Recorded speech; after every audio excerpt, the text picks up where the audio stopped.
I think it's safe to say that no group in the United States has felt the effects of Donald Trump's policies more intensely than American farmers.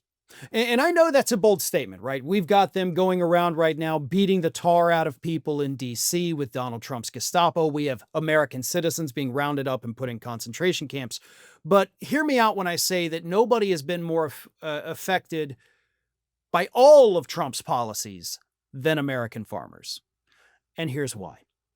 Obviously, Donald Trump's crackdown on immigration has left crops in the field to rot. And that is according to the farmers themselves. We're starting to see more and more of those reports coming out because they have no workers. The workers are afraid to show up because they are living in fear that they'll be deported, or the workers have already been deported and there's nobody around in the local community willing to come and do this work. So farmers are being hit financially because of that. They don't get as many crops picked. They don't get as many to market. They don't sell as much. They make less money. The second way, of course, they're being screwed, and this has been happening since the first Trump administration, is with his trade policy, the trade war. The tariffs on American produce going to foreign countries have made it to where farmers are selling less overseas. So their income once again takes a hit. They've just been hit all across the board, right? Cuts to Medicaid are going to shut down many of these rural hospitals and doctors' offices that these people depend on. So across the board, everything Trump has done is screwing over this group financially more than any other group. And let's never forget, this is a group that overwhelmingly voted for Donald Trump in 2024. But what impacts them impacts the rest of us. And now, these farmers have yet another reason to be angry at the Trump administration, specifically what they call the hypocrisy of Robert F. Kennedy Jr. The director of Health and Human Services, of course, came into Washington, D.C., raspily telling us about his Make America Healthy Again campaign, because God knows if you want to make America healthy, you need to listen to a guy who sounds like he eats gravel for breakfast. You know, that definitely off to a great start there. But anyway, I know he has a condition. I worked with him for years. I know about the condition. I know about the treatments he's had. I get it, but he's a jackass, so I'm going to act like that, right? I'm not going to go high when they go low. I'm going to go even lower because that's what I do, and I love it. But here's the thing. Kennedy, according to these farmers, came in with all these lofty promises, right? We're going to make America healthy again. We're going to start feeding them real food. And the farmers were excited. They loved that because real food comes from the farmers. It's not this over-processed junk food garbage lining the stores, the shelves of grocery stores. So they thought that Kennedy was basically going to be their savior.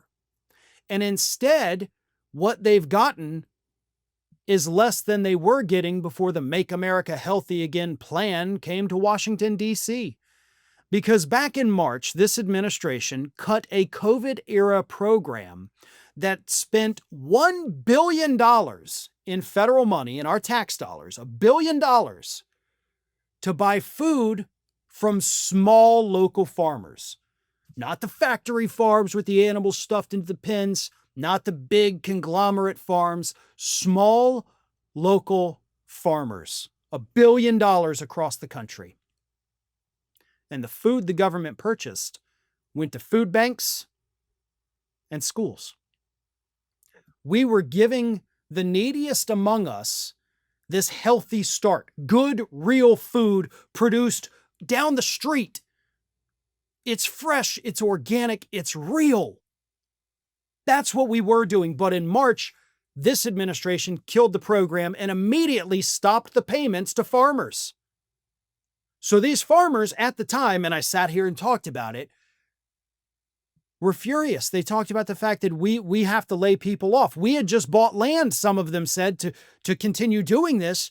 And now I don't know how I'm going to pay the mortgage on this land I just bought. I'm screwed. And now, after several months of this, once the effects are really felt, they're now lashing out at Robert F. Kennedy Jr. because he's the one who basically said, we're all going to eat healthy, and he has been dead silent about this administration actually cutting out healthy food for people. Here's what one farmer said. If we want to make America healthy again, can we please start with America and the people that are already doing that? Can we stop throwing mud at the very people that are breaking their backs to feed us? And can we let them do their jobs, and can we listen to them? Another one accused Kennedy of gross hypocrisy for talking a big game and then being completely silent, which is what he is. He's a coward, just like everybody else that serves Donald Trump. They only serve Donald Trump.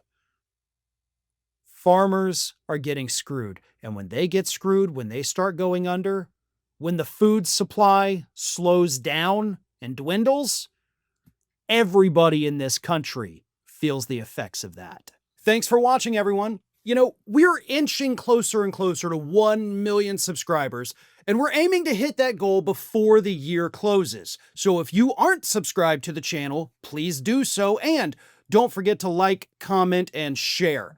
Thanks for joining us as we head towards this huge milestone.